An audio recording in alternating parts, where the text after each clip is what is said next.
بسم الله الرحمن الرحيم. السلام عليكم ورحمة الله وبركاته. أهلا وسهلا بكم في فيديو جديد.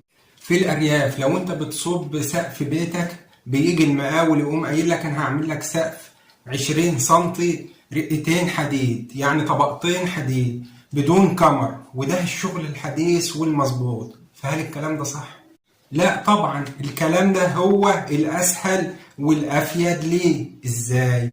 انت كده هتدفع الطقطقين وهو المستفيد، لان ابعاد الغرف والبواكي مش كبيرة، فالانسب ليها هو بلاطة عادية بكمر سائق، هندسيا اصح وماديا اوفر.